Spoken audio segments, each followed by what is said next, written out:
We're going to start with people who know it singing incense burning. And who's going to be my choir leader? You start us off. Okay. Incense burning, all space is filled with the fragrance. All the smell it from afar. All spacious clouds gather everywhere. With utmost sincerity, all bless appear. We pay homage and offer flowers of incense to the Bodhisattvas, the Mahasattvas. We pay homage and offer flowers of incense to the Bodhisattvas, the Mahasattvas. We pay homage and offer of incense to the Bodhisattvas and the Mahasattvas. Well, for those of you who don't know me, I'm Brian Silva. And Anuwadi asked me to talk today because she's out on the road. And what came to me was out of Wednesday's discussion. And I'll just read, excuse me, a couple things from Wednesday's discussion and tell you why it meant something to me. So the best Buddha Dharma, this is from the book, the best Buddha Dharma requires that you first distinguish the mind of craving. First cut off your craving mind. Craving is the foremost of all karmas. And that's what hit me really hard. Craving is the foremost of all karmas. It is the foremost of all karmic forces. It is the foremost culprit. I tell you that all karmic forces are produced from craving. After the condition of craving produces the condition of grasping. The condition of grasping leads to existence. And when I heard her talking about that, I remembered a sutra I had studied when I in my second semester at Europa, the Holy Teachings of Vimalakirti, excuse me. And we'll talk about that in here. Because in there, in this was around the 2nd century in the current era. So it's like, I don't know, 600 or 700 years after the Buddha's passing to Paramnavada that this sutra was written. And it can be looked at as a manifesto of the important movement among lay people who wanted to be closer tied into Buddhism. Up until that time, this story goes, that Buddhism was practiced mostly by monastics in monasteries, supported by lay people with food and offering, but mostly practiced in monasteries. And what this, for lack of a better word, movement was about was to bring Buddhism out of the monasteries and back to lay people, to give them a way to work. And the role of lay people was, the intention is to lead people to abandon the, for lack of a better word, the Theravada path, the traditional path of, and move toward the Bodhisattva path. So this is where we're moving from the Theravada to Mahayana. Mahayana is starting to grow as a larger part of the Buddhist movements. And they want to bring into the idea that lay people can practice, and lay people can move to become a bodhisattva.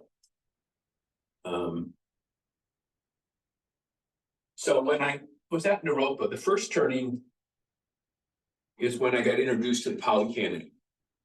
And it was really important and meant an awful lot to me. And it's where I got first introduced to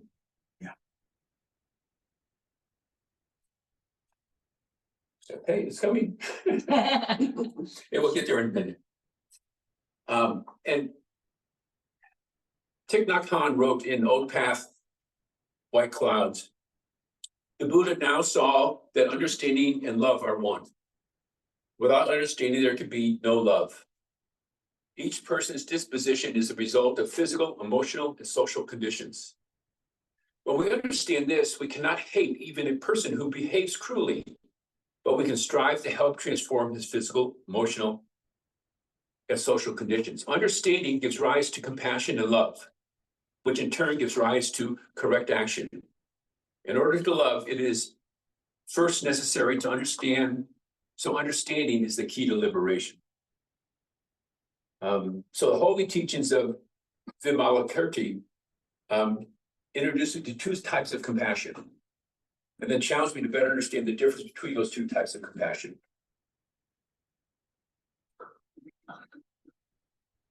There's sentimental compassion of the Arhat, where the Arhat would say, oh, those poor creatures, how they are suffering.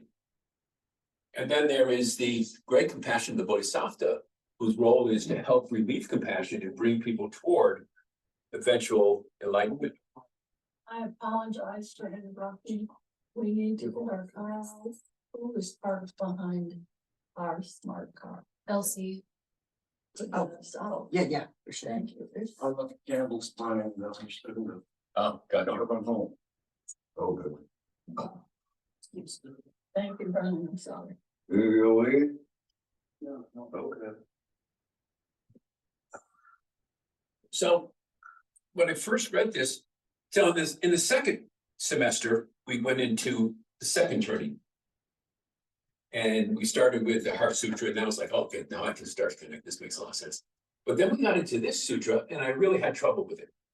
First of all, second turning sutras are hundreds of pages long sometimes. And, the first turnings, you got maybe 10 pages at most for the longest ones, and they're easy to get through. In the first turning, Sariputta is a renowned and noble monastic, and the one who has sort of the most knowledge, and very revered in the first turning. This sutta uses him as a foil to try and show how ignorant first turning people are versus second turning people. So I had a tough time with that the first time through.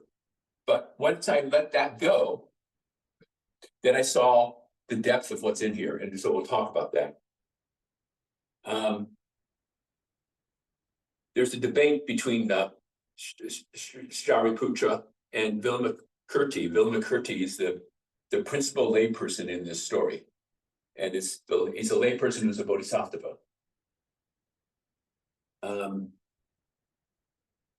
Once we understand why they use Shariputra in this way, then I could release sort of my clinging onto, how dare you make fun of this person who's so noble?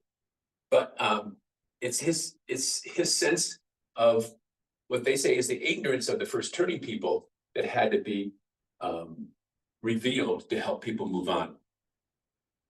The second major character in this, besides Vimalakirti, you'll hear more about him later, is Manjushri, who was the oldest and most significant bodhisattva in Mahayana literature.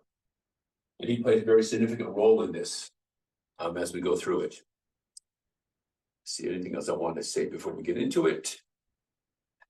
I think that's all I'll say for that right now, and then I'll get into the book. I first learned this from a Robert Thurman book, which I had no longer in my library.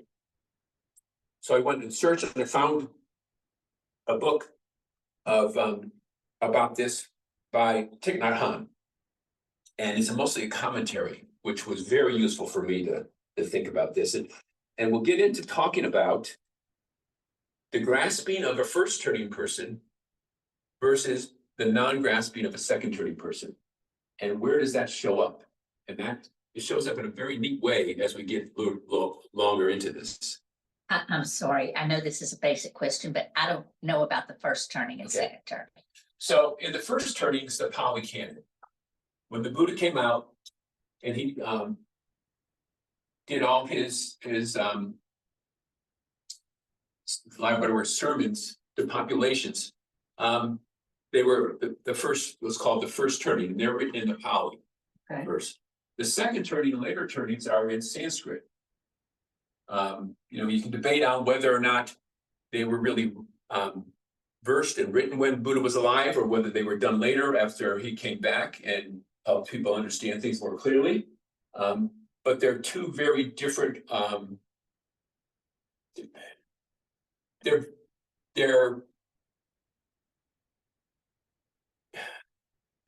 difference of depths in how they're described, for lack of a better word. The Pali Canon, again, Buddha taught in the language of the colloquial people at that time.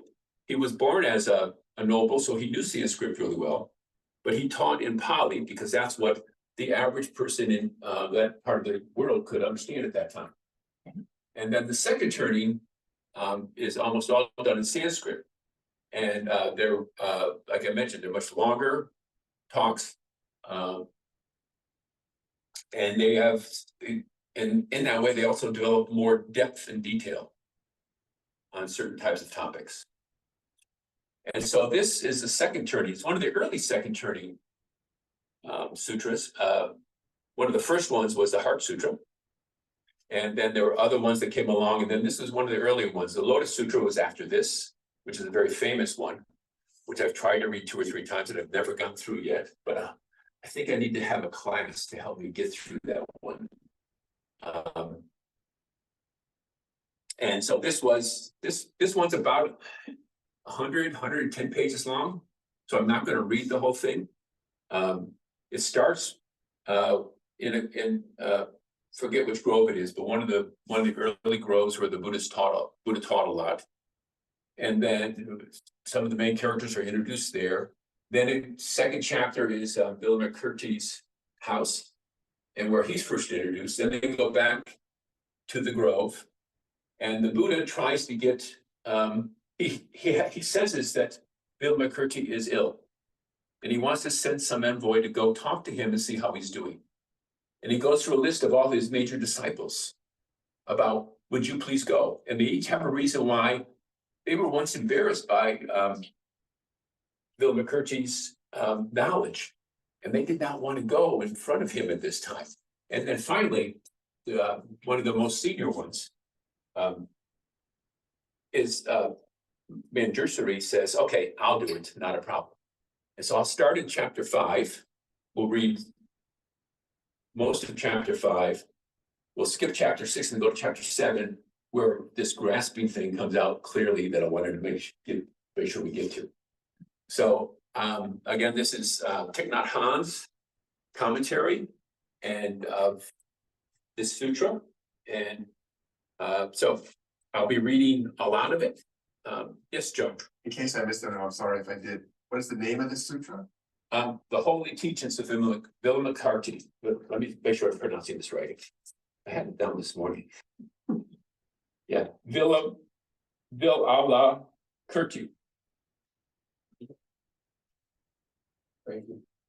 So it starts in chapter 5.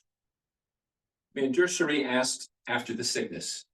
After his senior disciples and bodhisattvas, who had only recently realized the practice and whose spiritual power was not yet solid and deep, had said clearly they could not go to Vimalakirti and ask about his health, the Buddha turned to Manjushri Bodhisattva and said, Bodhisattva, please go and visit and ask about his health.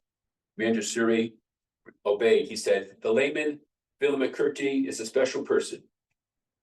Few can equal him in wisdom and elegance. Although I am very much aware of that, I am still ready to obey the Lord Buddha's request and go and ask after his health. Manjushri replied, and then Thich Nhat Hanh's commentary starts. Manjushri replies, shows what was being wise. He was free of the complexities and superior superiority and inferiority. He knew himself and he knew others. The true understanding is that which is not caught in the knowledge you presently possess, and never boast that your understanding is absolute or pure. When Manjusri undertook to go and visit Vimalakirti, all the Bodhisattvas, Shravakas, and Shravakas are essentially arhats. God, Indra, Brahma, and 4 heavenly kings felt very happy. They thought that being present at a conversation between these 2 famous personalities would be very exciting. It was a once-in-a-lifetime opportunity, and none of them wanted to miss it. Then Manjusri, with all the Bodhisattvas, great disciples and gods, and then having paid respect to the Buddha, went to the town. It is like when everyone goes downtown to a great musical festival. At the time, the layman Vimalakirti knew that Manjusri Bodhisattva was bringing a huge crowd to visit him. He used his spiritual powers to make all the furniture in his room disappear, so that all that was left in the room was the bed on which he was lying.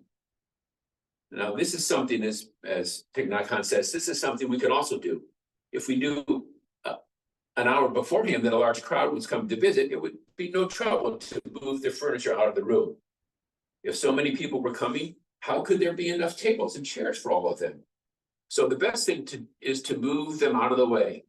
From the point of view, the symbolism, this action means the absence of something makes its presence possible. The absence of something makes its presence possible. So we start talking about emptiness. And emptiness which is of course a critical second turning teaching, is starting to be introduced here. Without absence, presence is not possible. So this removal of furniture is interpreted as meaning if you want to present the wonderful presence of things, you have to present the truth of emptiness.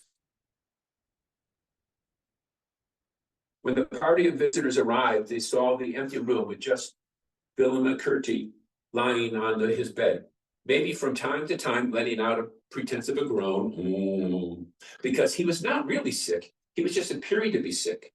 Pretense here means manifesting himself like that in order to be able to bring beings to the shore of liberation. When Manjusri walked into the bedroom, he was welcomed by Vimalakirti, who said, "Welcome. Manjusri has come. How precious. Your coming does not have the sign of coming. Your seeing does not have the sign of seeing." He does not waste time in delivering his first blow. The coming is not coming. That is the true coming. The seen is not seen. That is the true seeing. Manjusri replied, "You are right, layman. That which has come is not coming. That which has gone is not going." Here he is beginning to teach the principles of no coming, no going, one of the basic principles of the true nature as presented in the Mahayana Buddhism.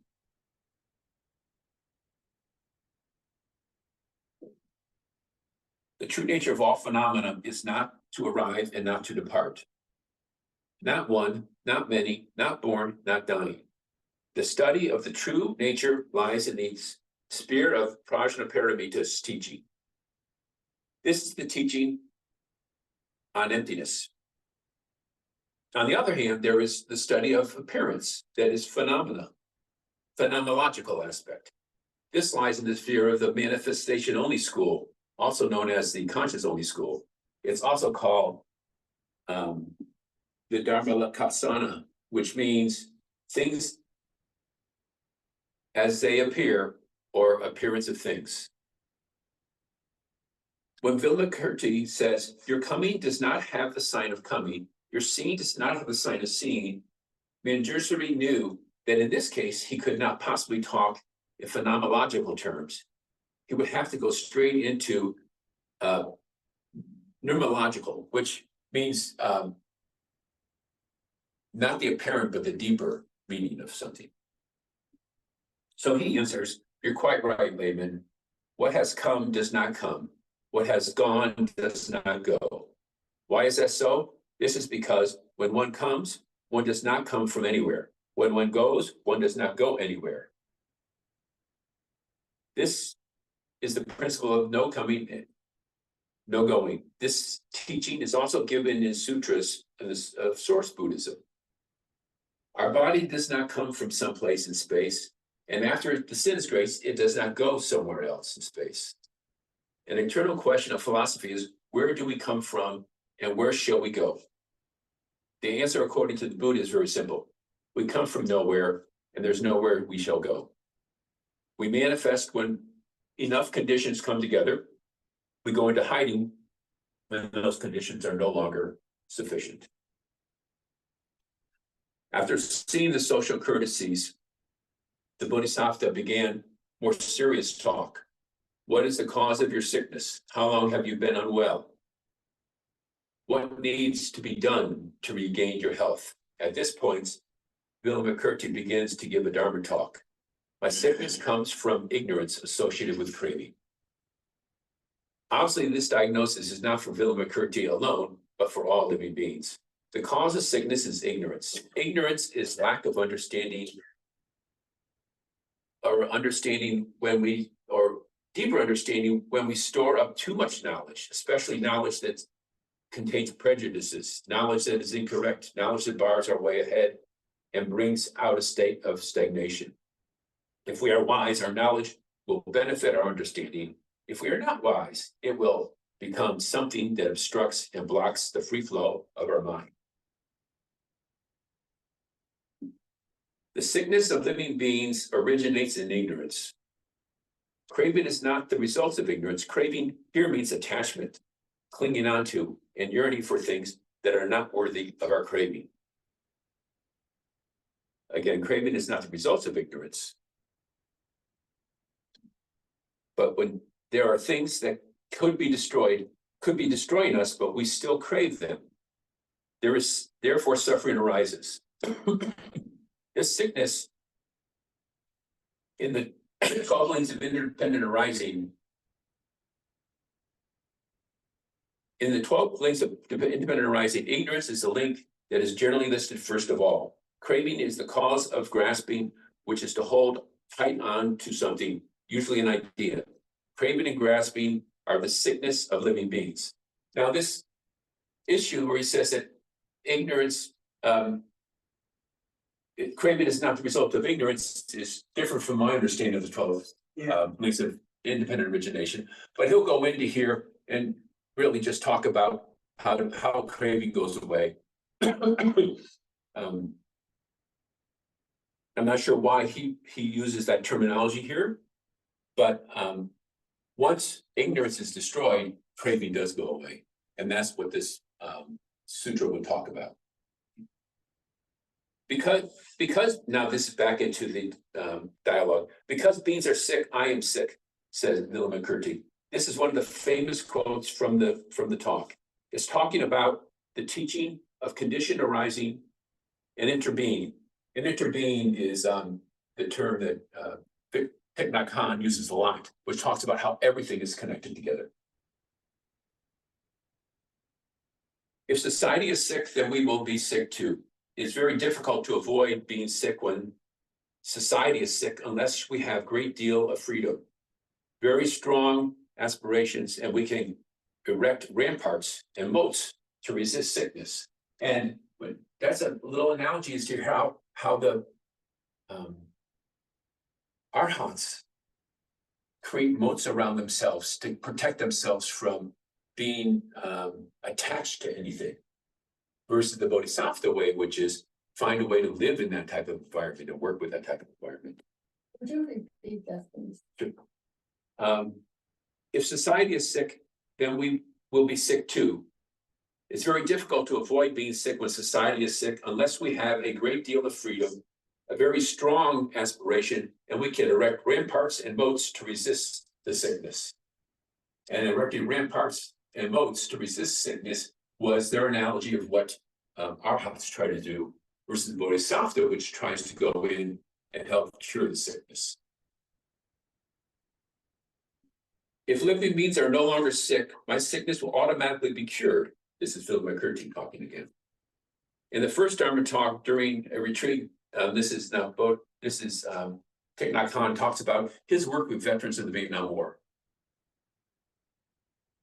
During Dharma talks, in the first Dharma talk during a retreat given for veterans in North America, Thich Nhat Hahn used this idea. Thanks to that, I was able to begin to help them undo the knots of their suffering from the start of the retreat. American veterans have many complexities. They come to Vietnam to make war and return home traumatized. They suffer defeat so the American people showed them no gratitude. People who took the side of the Hawks showed no gratitude, and people who opposed the war sided with the Hawks in showing no gratitude to the veterans. Because of this, the veterans suffered greatly when they returned home. Neither the Hawks nor those who opposed the war wanted to know anything about them and their suffering. Neither side offered to try to understand, embrace, and show them compassion. Again, so that's sort of a hot view. Wall myself off from things that could cause me any type of suffering. It's better to ignore and avoid anything than to try to deal with anything like that. When for the first time Thich Nhat Hanh walked into a room where the talks were given, he felt an atmosphere that was heavy and stifling. And he said, your suffering is the suffering of those who are not veterans. If people who are not veterans knew how to practice, then you too would be healed. And so he goes in here and talks about how his role was to help the veterans understand other people are suffering, and that's why they are causing you grief and you suffering. And the only way to deal with this is try to recognize what's out there and have compassion for their position. And that will help you relieve the suffering that you're incurring because of your views. If the Bodhisattva wants to be healed, he must act to heal living beings. When living beings are healed, the Bodhisattva is healed. And so that's the analogy that he was talking about with his veterans. Vimalakirti said, you asked me, Bodhisattva Manjushri, where does your sickness come from? My reply is, the reason why the Bodhisattva is sick is because of his compassion. The Bodhisattva feels the pain of living beings as their own pain because they have seen the truth of interbeing, that because you are sick, I am sick. So again, this is Thich Nhat Hanh. Even though you are in your ivory tower in your Sangha and observing precepts, you still feel the pain of your society. To be a true Bodhisattva, you must experience sickness. But know that in order for the sickness, in order for the sickness of living beings to be healed, you have to heal yourself first. A Bodhisattva learns the art of healing so that they can heal themselves and so help living beings and the planet to heal. What is more, the Bodhisattva does not leave the healing process to start too late. Even before the sickness is too serious, they know that every step and every breath can heal. And that's one of his famous books, right? There's peace in every step. At any moment, one can fall sick. At any moment, one can be healed. So we can say, because living beings are sick, I am sick. But we should also say, because I'm healed, living beings are healed. We cannot say I am sick because living beings are sick and leave that situation at that. The great aspiration of the Bodhisattva is that for as long as living beings suffer, they will stay in the world of living beings to help them heal. They are not afraid of birth, sickness, old age, and death, and will ride on the waves in order to rescue beings who are drowning. So in this exchange of courtesies, Manjushri asked layman, again, Vimalakirti's a layman, how come your house has been emptied of its contents and no one was seen helping you? He replied, the realms of the Buddhas are all empty. It is not just my home that is empty. One way that this is off, that we have to adorn and build our pure land is with emptiness. Without emptiness, nothing is possible. Emptiness is the nature of everything. Emptiness is a precious jewel which we use to adorn our Buddha land. Only when there is true emptiness can there be wonderful reality. Then Manjusri says, what do you need to bring about emptiness? Vimalakirti says, things are already empty. So what more do you need? You use emptiness to bring about emptiness. What is emptiness made of? Emptiness is made of emptiness. If its nature is emptiness, why do we need to make it empty? Its nature is without discrimination, and that is why it is empty. Since the nature of emptiness cannot be grasped by discrimination, that is why it is truly emptiness. And I pondered on this for a while, and I still don't fully get this, but I'll read it one more time because maybe you will. Emptiness is made of emptiness. If its nature is emptiness, why do we need to make it empty? Its nature is without discrimination, and that is why it is empty. To put it more clearly, we cannot use our discriminatory mind to penetrate the nature of emptiness. And so this talks about, right, the contemplative prajna. This is the way you can start, but you can't get to full prajna by thinking about it. You can't get to full prajna by reading about it. So where can we find emptiness? On what basis can we establish emptiness? And Thich Nhat Hahn writes, the answer is that emptiness is found in the 62 kinds of wrong views. And we talked about that, I think, once in our, didn't we talk? Well, it's 30 some. Not remembering 62 types of wrong views. But so it's the sutra. It's the first one in. I do have it printed out here if you want to see it. So just say very quickly. I'm not going to go through 62, so don't worry about that. The categories are eternalism, partial eternalism. So a wrong view is eternalism. Another wrong view is partial eternalism. Extensionism, endless equivocation.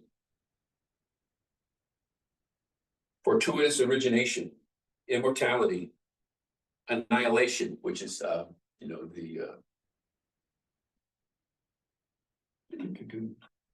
and the words come back. There's nihilism and Nihilism, thank you. And then a nibbana here and now. So those are broad categories, and within those they break down all these wrong views.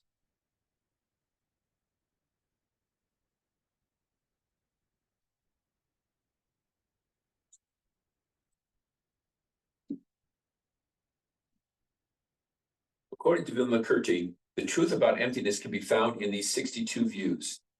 Right? In the wrong views, we can find what is not wrong. It means that if we are able to look deeply into the 62 wrong views and transcend them, we shall be able to penetrate the nature of emptiness. It is the equivalent to asking, where do we find the flowers? The answer is, we find it in the garbage can. If we know how to make use of the garbage, we can grow beautiful flowers. Where can you find the 62 views? They can be found in the liberation of the Buddha. And where can the liberation of the Buddha be found? It can be found in the mental formations of living beings. Thanks to meditating and practicing deeply the liberating Dharma of the Buddha, we can see that the substance of the 62 views, substance of the 62 wrong views. But the liberating practice of Buddhism and the wrong views need each other. The Buddha Dharma is like the flower, and the wrong views are like the garbage. If you do not know the Buddha Dharma, how can you see that wrong views are the wrong views? If you cannot see the wrong views are wrong views, how can you know the Buddha Dharma? The same is true about doubt and enlightenment. If there is no doubt, there is no enlightenment. If we do not give rise to challenging questions about the Buddha Dharma, then our understanding of the Buddha Dharma will not deepen. Similarly, if there are not afflictions, there will not be awakening. In the opposite way, if there's no awakening, how can we know something is an affliction? That is why we say the afflictions are the awakening. Someone who has many afflictions and knows how to look deeply into them will arrive at awakening.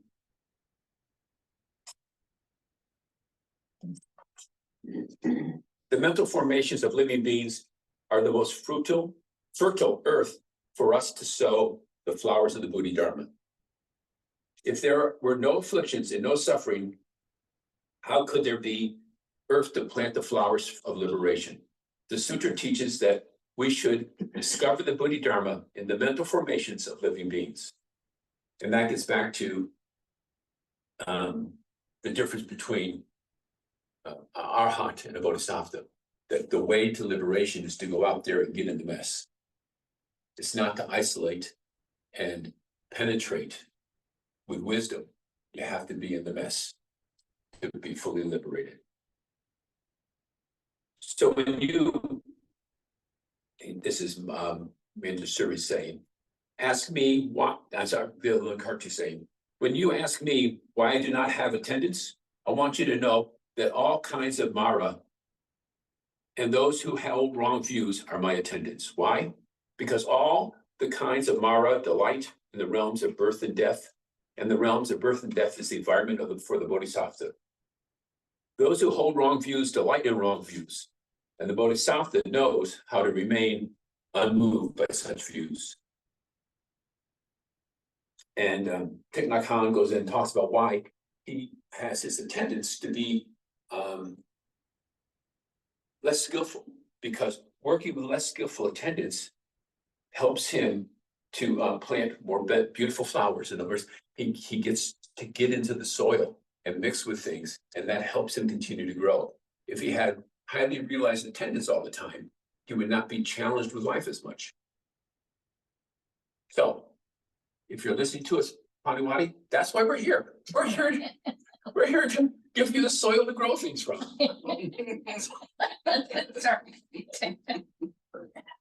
The various kinds of Mara and holders of wrong views are attached to the cycle of samsara.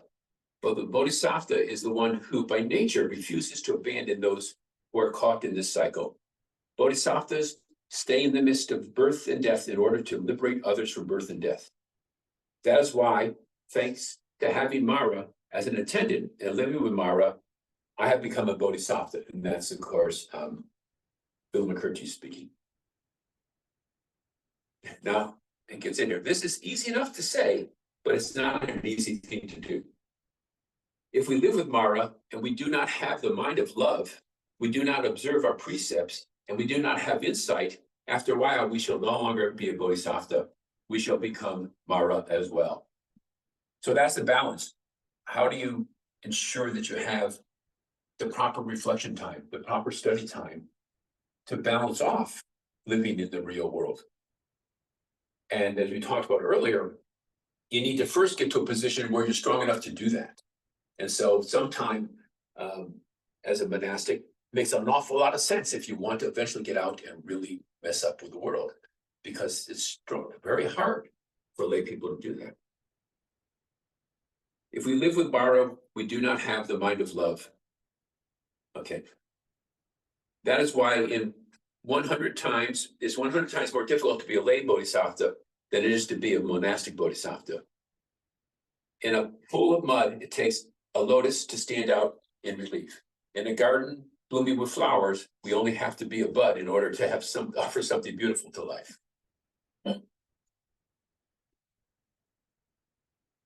So then Manjusuri asks Vimalakirti, householder, what kind of sickness do you have? My sickness has no form. It is signless. It is invisible. This sickness is not connected to the body because the body does not have a visible sign. It is not connected to the mind because the mind is like a magic show. My sickness is not of the body, nor is it of the mind. Living beings fall sick because the four elements are not in harmony, but my sickness is not like that. The reason for my sickness is because living beings are sick, and therefore I am sick. Manjusri asks, if one bodhisattva wants to confront another who is in ill health, what would be the correct way to comfort him? The bodhisattva should say that the body is impermanent, but you should not feel disgust with it because of that and you should not feel disgust with it because of that and develop aversion for the body. You can say that the body suffers, but you cannot encourage the other to abandon this body in order to enter the peace of nirvana. You say that this body has no self, but you invite the others to go to realms of suffering in order to bring living beings to the shore of the liberation. So this is what his comments, Thich Nhat Hahn comment is on that paragraph. This means that the bodhisattva accepts the truth of impermanence, but does not reject that things are impermanent. They accept that there is suffering and do not run away from suffering. They accept the truth of no self, but use that person to enter life and liberate living beings. They use the conventional reality of self in the sense that there is a liberator and a liberated being. The bodhisattva does not proclaim, since there is no self, there is no need to liberate anyone from suffering. If we proclaim no self in those terms, we have not understood the reality of no self. We have just understood a theory. And I think that gets back a little bit to his contrast between the arhats and the bodhisattvas. The arhat can say, there's no body, there's no self.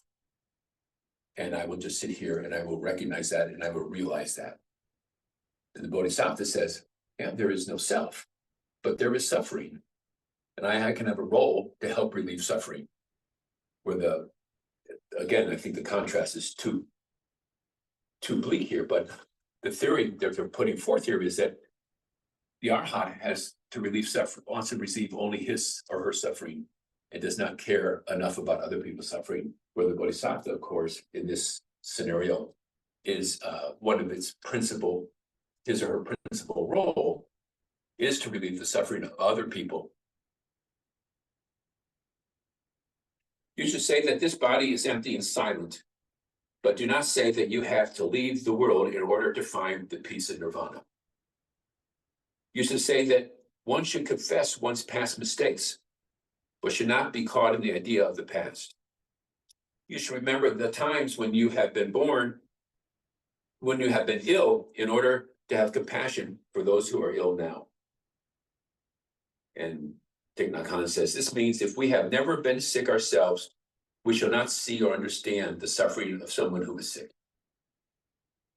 If we do not know how to manage our own suffering, we shall never see that others are suffering, and we shall not feel compassion for them and help them. Sickness is a necessary means in our teaching in helping living beings. That is why Vimalakirti needed to appear to be sick. Therefore, the sentence, this body is impermanent, but you should not feel disgust with it because of that and develop aversion to the body, describes the attitude of a bodhisattva. Although they accept impermanence, they are not averse to a body of impermanence. Excuse me for a second.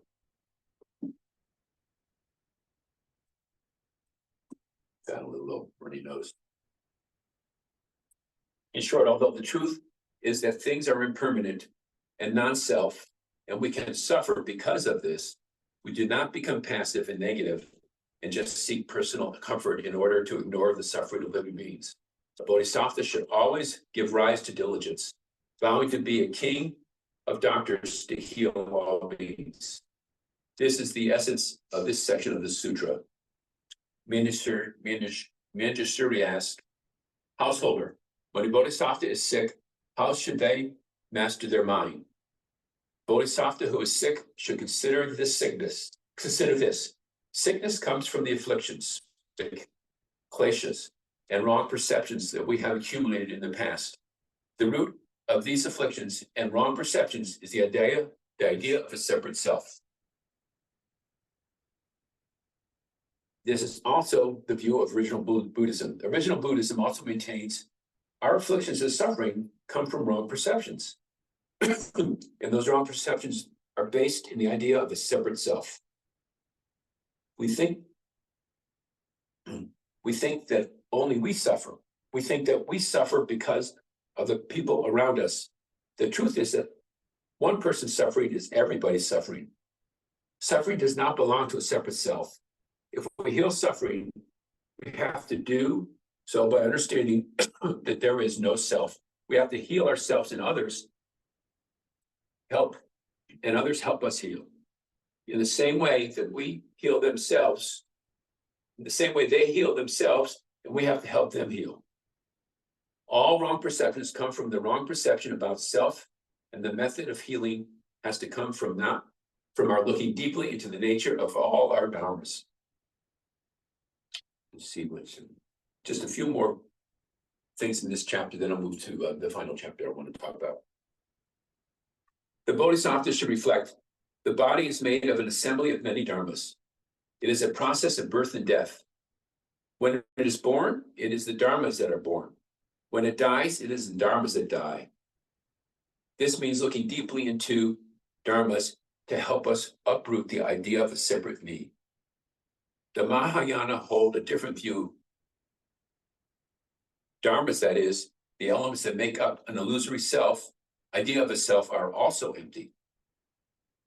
Therefore, according to the Mahayana, the personal self is empty, and the dharmas are also empty. This is why when the Bodhisattva is sick, they have to put an end to their wrong perceptions of Dharma. In the beginning, the Bodhisattva uses the reflection on dharmas in order to put an end to the idea of a personal self. But then, because they are caught up in the wrong idea of dharmas, they have to practice to let go of that idea. The idea that dharmas are separate selves is upside down. Therefore, someone who is not caught in the idea of a personal self, but is caught in the wrong idea of dharmas is still sick. And that's again, the Theravada versus the Mahayana view of the world. The sickness must be cured from the root by removing both of these ideas. See how much more I want to do in this chapter before there's 2 more pages or so. The Bodhisattva, this is again Vimalakirti. Bodhisattva should reflect, in the body there is no self. If sickness comes, it is because of attachment to self. Therefore, one should not wrongly give rise to attachment to self, but should understand that this attachment is the root of the sickness. Thus, the Bodhisattva should remove all ideas of self by establishing themselves in the meditation on dharmas. Various dharmas have come together to form this body. When it arises, it's because the dharmas arise. And when it ceases, it's because the dharmas cease. They form a continuum without recognizing each other. When they arise, they do not think, I have arisen. And when they cease, they do not think, I have ceased. After looking deeply in this way, the sick Bodhisattva needs to remove the idea of dharmas. They tell themselves, this idea of dharmas, too, is a form of upside-down thinking. And upside-down thinking is a serious sickness I need to remove. So again, the sickness here is talking about is not physical sickness, but our misunderstanding of the way the world really is. And so Thich Nhat Hahn says, how can we understand this section? Some practitioners are afraid of dharmas. They believe that because dharmas are impermanent and without a self, they made me suffer. So I shall distance myself and escape from them. Again, the Theravada view of separating self in order to protect yourself. That place of escape is called nirvana. In nirvana, dharmas are not to be found.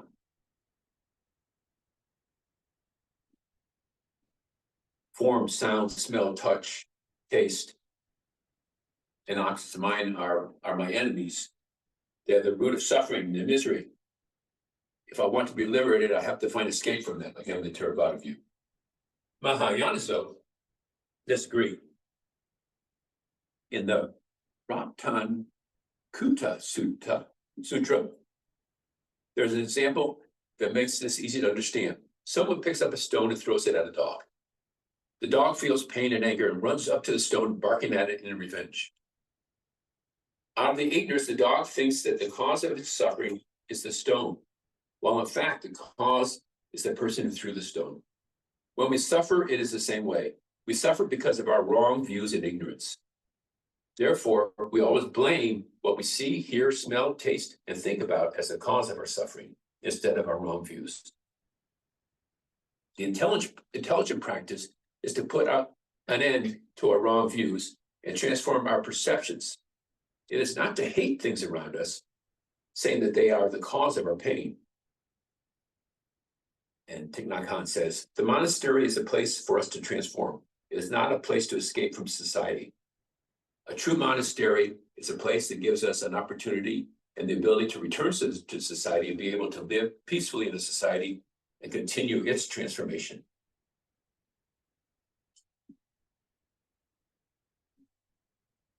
According to the Mahayana, it's unthinkable that we will be able to find nirvana that is apart from the phenomenal world.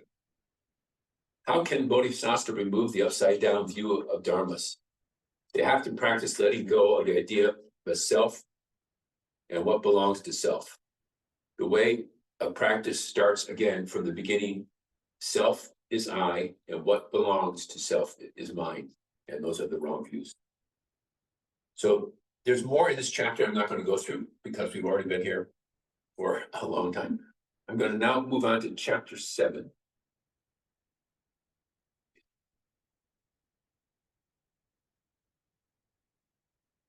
Chapter 6 was good, but not as...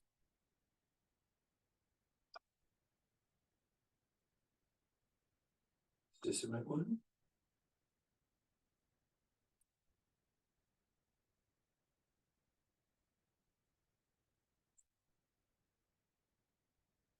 Yep. Go back.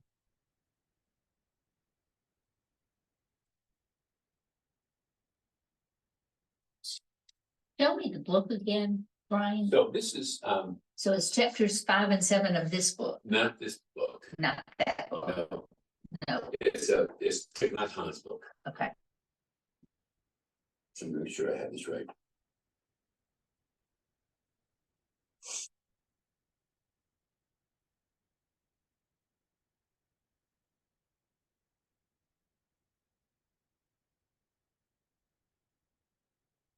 Okay, here we go. Chapter 7. At the beginning of this chapter, Manjusri asked Vimalakirti, how do you look at living beings? He replies, as magicians look on the beginning, they conjure at the beings they conjure up. So the Bodhisattva looks on living beings. As the wise view the moon in the water, or a face or form in the mirror, as a mirage in the dry season, as the echo that follows the cry, as the clouds in the sky, as foam on the water, bubbles on the water, as a thing no firmer than the trunk of the banana tree, lasting no longer than a flash of lightning, thus does the Bodhisattva regard living beings. When we look at living beings, we should see them like that, in order that not to be caught in our perceptions about them. And Manjusri asks, if Bodhisattvas look on beings in that way, how can they treat them with loving kindness? They treat them with loving kindness that is undualistic, for internal and external have no place in it.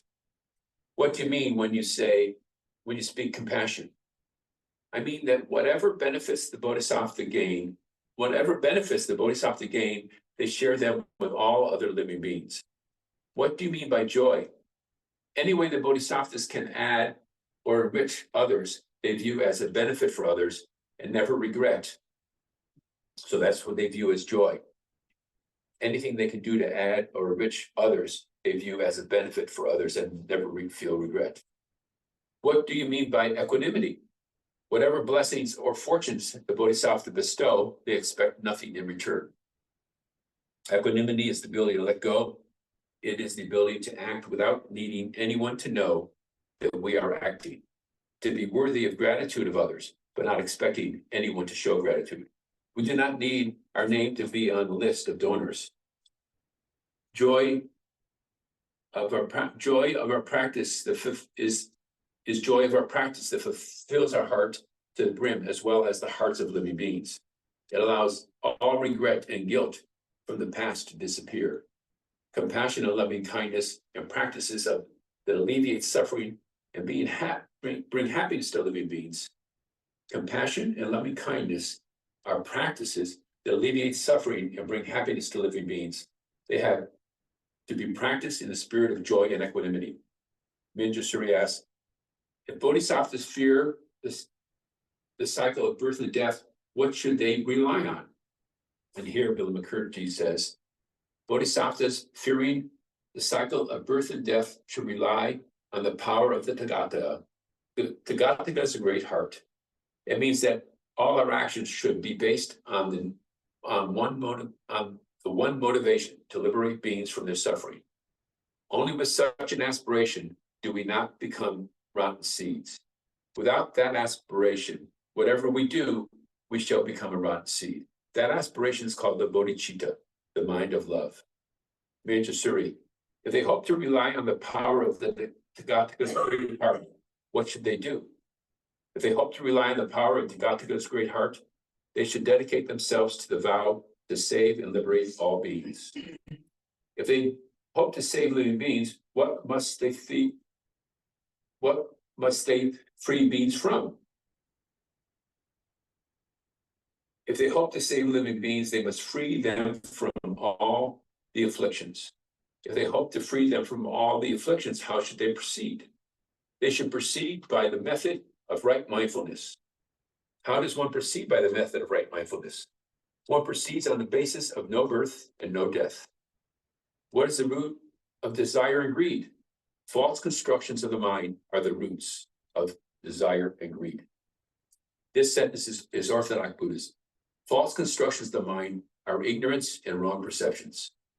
They are the roots of craving.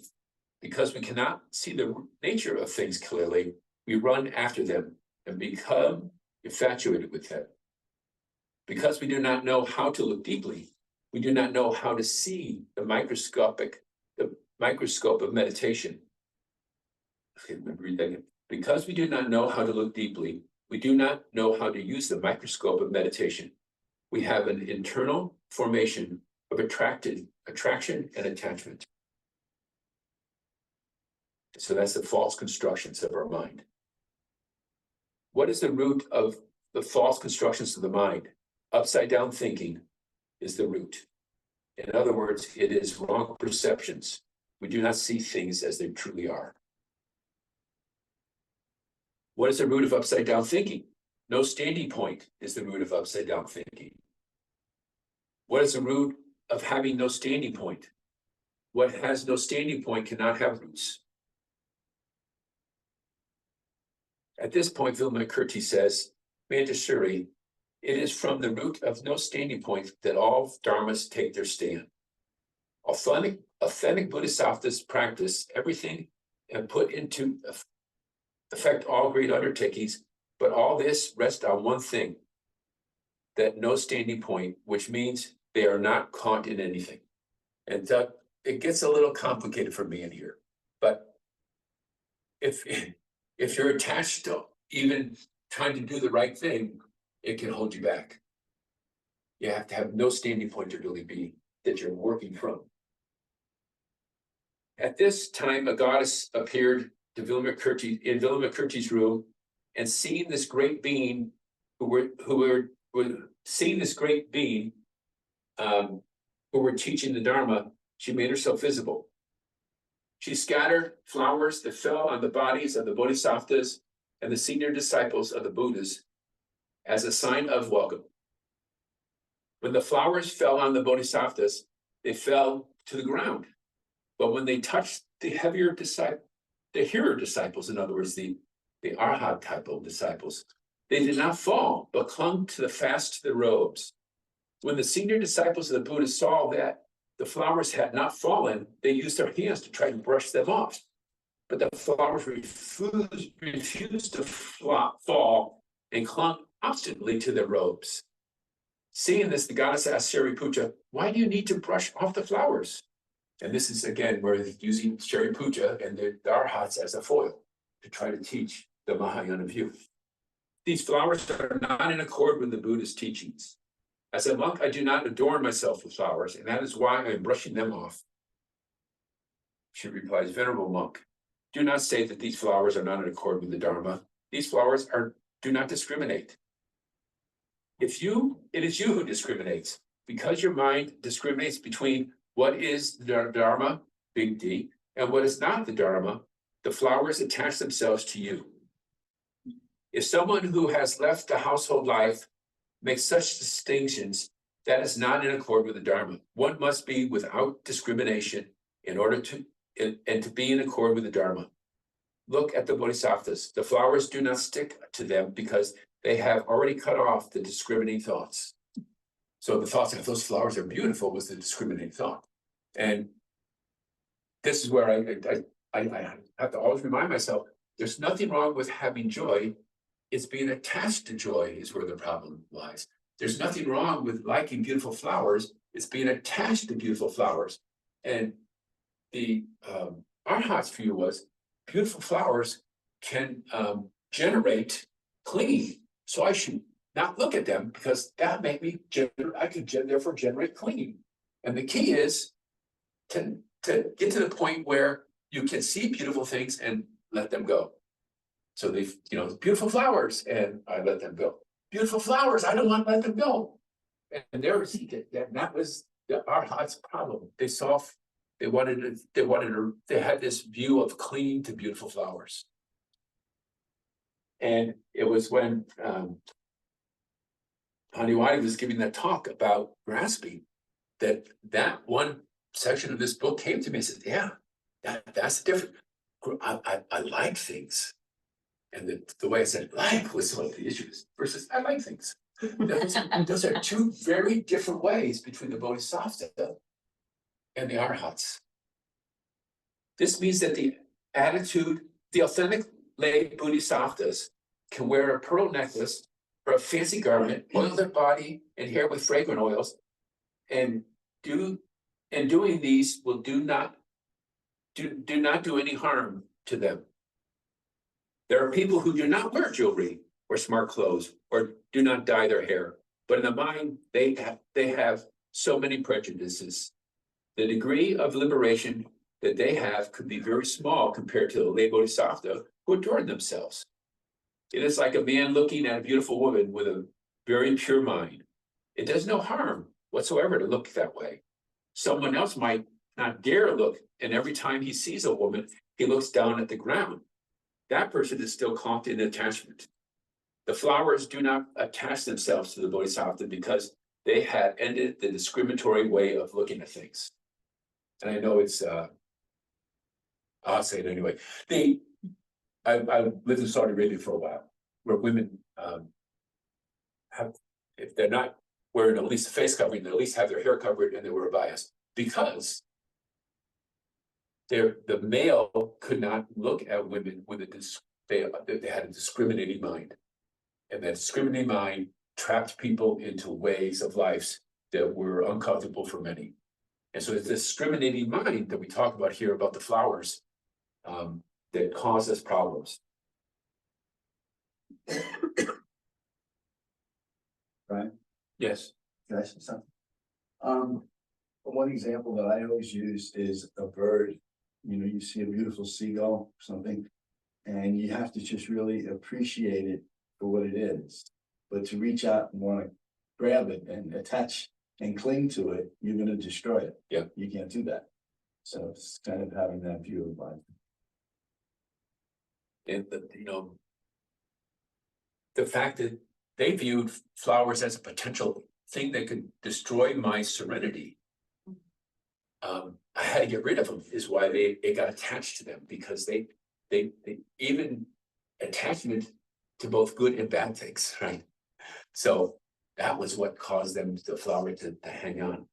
The monks, though, they were senior disciples of the Buddha, were still afraid of birth, death, form, sound, smell, taste, and touch. And that is why they were limited by birth, death, form, etc. Someone who has left behind all fear and discrimination cannot be affected by the five sense pleasures. Similarly, if you are afraid of the food tasting good, good food is still an obstacle for you. On the other hand, if you're not afraid of good tasting food, then whatever it tastes, good or not, it will not be an obstacle to you.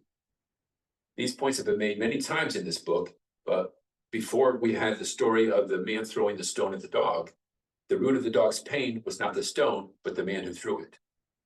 The root of our suffering is not the five skandhas, not the flowers that fall on our robes. The root is our mind being attached to those things. Shariputra was surprised by seeing the goddess. Have you been here a long time? It means that Shariputra knew the goddess had not just arrived. The time I have been in this house is as long as the length of time you have been liberated. The goddess says, has the elder Shariputra been in liberation for a long time? This means something like the liberation in which Shariputra dwells has no beginning and no end. This question of the goddess means, can the essence of Shariputra's liberation be calculated in terms of time? It's possible to say that his liberation has been there for 5, 10, or 100 years. At that point, Shariputra was silent and could not reply. The goddess says, Venerable monk, you have great wisdom. Why are you silent? At this point, Venerable Shariputra says, how can liberation be described in words? How can I respond to your question in those terms? Shariputra is using the language that the Buddha used. As far as nirvana and liberation are concerned, words cannot be used to describe them. Conditioned dharmas can be talked about. Unconditioned dharmas cannot be described in terms of language. The goddess says, Venerable monk, language and words are all marks of liberation. Why? Because liberation is not internal, not external, and not both internal and external. Words, likewise, are not internal, not external, and not both internal and external. Therefore, Shariputra, you can speak of liberation without doing away with words. Why? Because all dharmas are marked by liberation. This stuff gets kind of complicated for me. So I'll just tell you what Thich Nhat Hahn tells me here. It is because we are caught in them that language and words harm us. So I'm reading that sentence and I'm trying to get to it. I'm trying to get to it, and I'm caught. I can't get there. I can't get there. And that's because we are caught in them. If our mind has truly penetrated the matter, we can use language and words freely without being restricted by them. This means we can talk as long as we are not caught in words and language. Shariputra asks, does liberation mean putting aside craving, anger, and ignorance? In other words, can craving, anger, and ignorance also be liberation?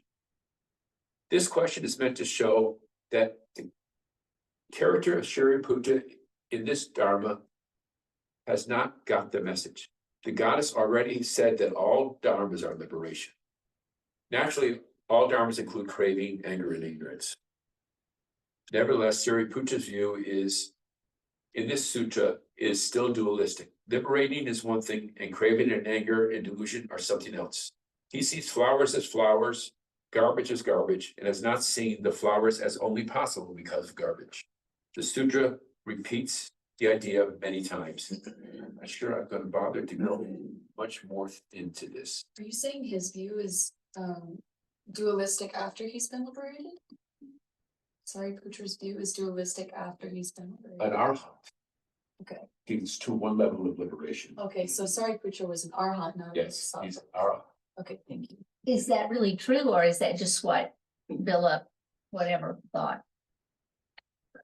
So this gets down to the difference between, an arhat and bodhisattva. An arhat says, I can essentially use my understanding to protect myself from the world. That's how I would interpret it. Where a bodhisattva says, I have to be fully in the world to be liberated.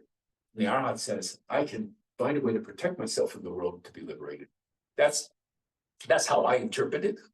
Does that help? Mhm. Yeah. Building the moat. Building the moat. And so, like I said, this is a long book. Did Shariputra become a bodhisattva? So the way they talk here is that once you're an arhat, you've gone too far and you cannot become a bodhisattva. Oh. You, you have, Sorry. You have to come back. you don't come back because you've been liberated. So you're beyond birth and death, but you cannot go to the highest levels, liberation. Well, I didn't know it was permanent. That's the way this book describes it. Right. Okay. I would think a bodhisattva could go and help them, teach them, because they can go anywhere. Their mind has gotten to a point where they're no longer learning those things, is the way this book describes it. Brahma would have been an arhat, and then he later understood and became a Buddha. Brahma, Bodhisattva. but Brahma didn't get to where he was through Buddhism. Right. And so the way this is describing is, if you got here through Buddhism, the arhat is, if you follow that path, that's your ultimate. If you want to go to different levels, you need to follow it earlier on, because you've now been to a point where you're beyond help. Yeah. And it talks about that in here. I could find that in here if you wanted to take a minute to go look for it. But it talks about that. Wouldn't the right view be that everything's impermanent? Not once you get to nirvana. But to look at the arhats as being permanently locked in there, They're in I'm still nirvana. wondering about that. They're in nirvana. Mm-hmm. And we have to remember that there's no self. So there's, how do you, there, I'm not sure I understand at all what there is that becomes liberated. It's not a self, it's not a body. And so it's been liberated, and then it doesn't come back into life again. Yeah, I remember in Zen, they said self equals God equals life. Seems to me, was it in the Heart Sutra or talked about, it was in the Heart Sutra, that arhats, because they still believe in form, are required to reincarnate in order to overcome that. I don't think that's in the Heart Sutra.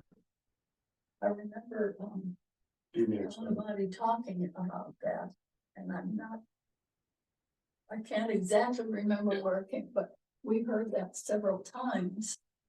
That, This is what this sutra says. that's just that sutra. I have another question. The word soul, how does that relate to self? Um, Not even discussed here.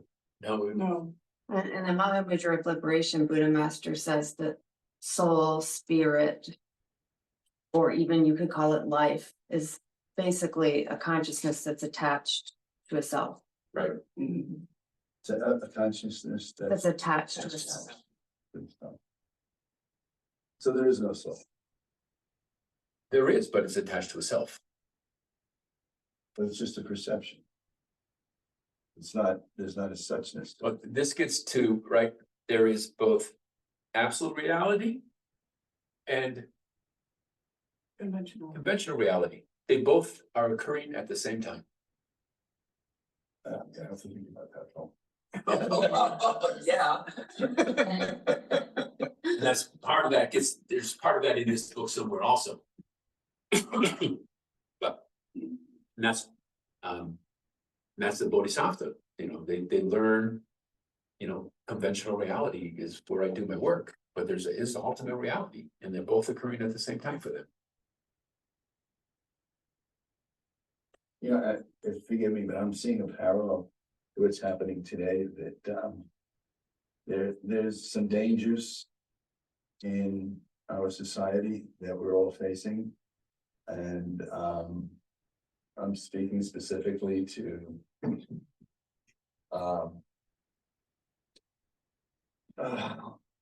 having to store food and worry about the energy being cut off and all this kind of stuff. And some of us, like myself, are like the nurses out there working with all the people who don't understand and trying to help people in every way. And others are running to the hills and creating their own little thing, not letting anyone know where they are or what they have, and this is mine and no one's gonna get it. And somehow I'm thinking of that division of who we are, you know, and what we're made of. And the Bodhisattvas are, you know, they're in the multitudes, you know, and yes, you do have to go to the mountain at times to retain your sameness. That's why I'm here. In case anyone's wondering, because I'm so much in the multitudes, you know, and but yet I think it takes a lot of courage to be there. That feeling that that's our task, our journey, is to have to, you know, share and understand, be altruistic. Wouldn't the dualistic view of an arhat be a possible cause for them to actually go follow another path? Well, once they're Because wouldn't a dualistic view There's be no- a cause? once they're an arhat, Yeah. they're no longer on a path. Okay. They're enlightened. There are levels of enlightenment. They've cut off attachment to self, but they haven't cut off attachment to dharmas. So that's why I was, confused. But they are enlightened. They're just at a different level of enlightenment. And they're not a bodhisattva. It's, Maybe they can't become a Buddha. I think that's right. I don't know. So Shariputra is one of the people I've always revered. And so this type of sutra has I'm difficult dealing with. And looking down on Theravadas feels like but I think the whole thing is to use this I think the term is a straw dog, to set something up as the opposite of what we should be going for. Not that this is the absolute of way they really are, but to help you understand that being in the world is the way to help yourself and everybody else versus being away from the world. And so they're just using this revered arhat as a way to describe the Mahayana versus the Theravada difference of how things really happen. And it really, fundamentally, I think if you really get down to it, it's emptiness. The arhat just sees the emptiness of self, but not the emptiness of dharmas, not the emptiness of the rest of the world. And because of that, they feel they can just do this.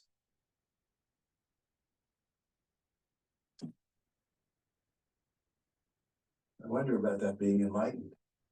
Yeah. Still very accomplished. It's just not the Bodhisattva. Or with the And the Mahayana is aligned with the Bodhisattvas. Yes. And let's remember, Venerable Paniwati is ordained as a Theravada. It doesn't mean you're trapped there. And we draw these distinctions, which again is discrimination that is causing problems on top of things that don't need to be caused. The whole purpose of this sutra was to help people think about you need to be out there to help save the world and not just yourself. And that's what this sutra tries to talk about. Unfortunately, they use Shariputra in a way that doesn't make me happy, but it just, again, it's a teaching lesson. It's just a way to teach something.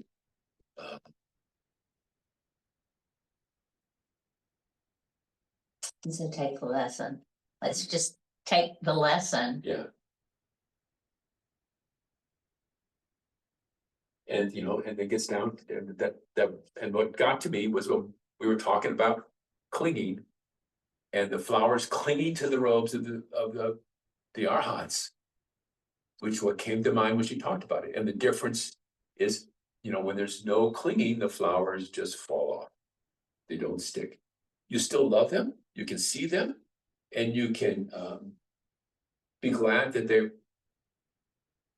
you can have joy as long as the joy goes away too. You can enjoy having them there, but they don't stick. You just see them and appreciate them and let them go.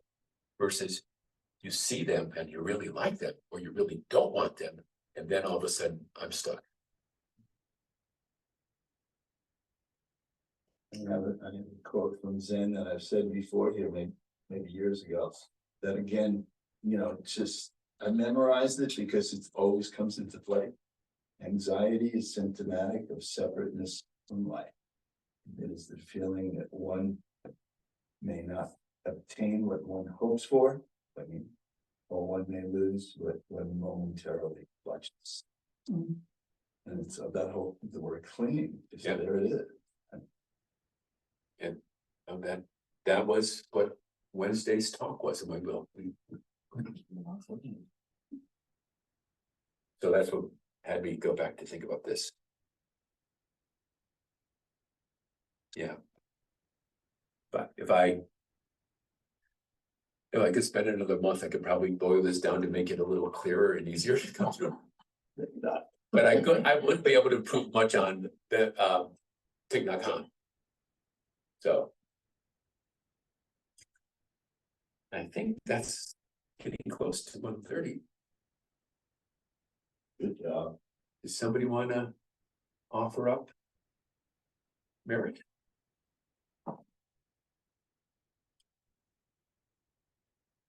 I can put my phone out and use my merit device.